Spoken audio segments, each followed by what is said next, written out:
មានសួរម្ដងទៀតមើលអូខេមិត្តរយៈស្ដាប់ទាំងអស់គ្នាអញ្ចឹងថ្ងៃនេះគឺអូនរិទ្ធចង់ស្ដាប់រឿងមួយទៀតហើយគឺរឿងអ្នកចំការនិងស្កាអូខេអ្នកចំការនិងស្កាមានតួអង្គអីខ្លះនេះបរោះកាន់ពូថៅពូថ្លាន់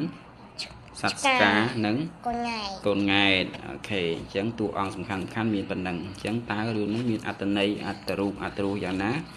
កូនស្ដាប់ទាំងអស់គ្នាណាអូខេ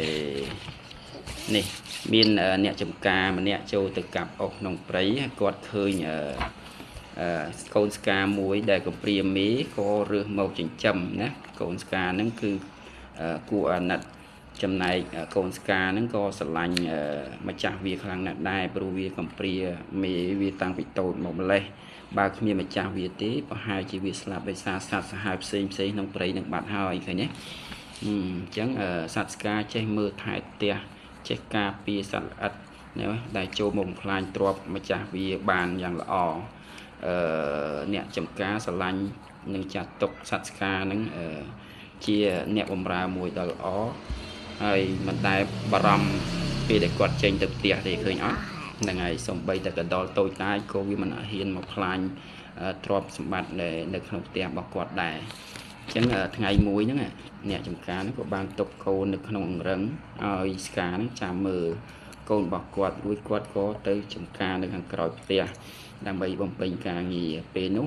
មានពស់ថ្លាន់ធំមួយឃើញអត់ណាលូនមកសងំបំរុងនឹងស៊ីកូនទូចនឹងស្កាឃើញក៏ហោះលោតទៅតតាំងជាមួយនឹងពស់ថ្លាន់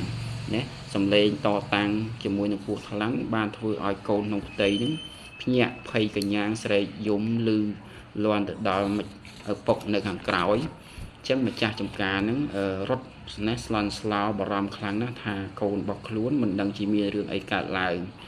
ណាគាត់ក៏បោះការងារចោលហើយសម្ដៅមកណាដល់ផ្ទះឃើញស្កាឈរនៅមុខកម្មចិន្តាហ្នឹងបាទខ្លួនប្រឡាក់សត្វតិឈាម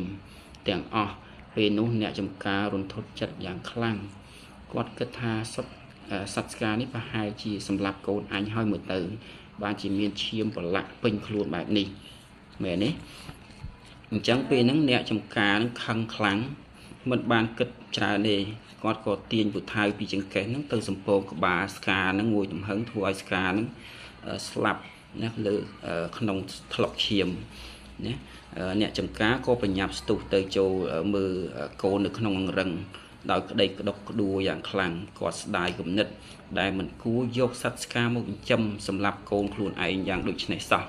ពេលចូលទៅដល់ផ្ទះឃើញកូនដេកអង្រឹងយ៉ាងស្កប់ស្កល់ហើយក៏នៅក្បែរអង្រឹងឃើញពស់ថ្លាន់នឹងដេកស្លាប់នៅនឹងអញ្ចឹងឃើញសុទ្ធតែឈាមដែលស្កាខំពស់ថ្លាន់នឹងជាកំណាត់អញ្ចឹងពេលហ្នឹងទើបធ្វើឲ្យអ្នកចំការហ្នឹងដឹងការពិតណានឹងស្ដាយនៅកំហុសដែលខ្លួនបានយកពូថៅទៅសំពងសត្វស្កាដោយមិនបានពិចារណាឲ្យបានវែងឆ្ងាយអញ្ចឹងសាច់រឿងនេះក៏បញ្ចាំងពីកំហឹងនាំឲ្យមានកំហុសណាខឹងខុសខឹងខូចខឹងខាតតោះនេះខ្លួនណាអញ្ចឹងសាច់រឿងគឺបានបញ្ចប់ប៉ុណ្ណឹងអញ្ចឹងជំរាបលាទាំងអស់គ្នាអរគុណនៅការ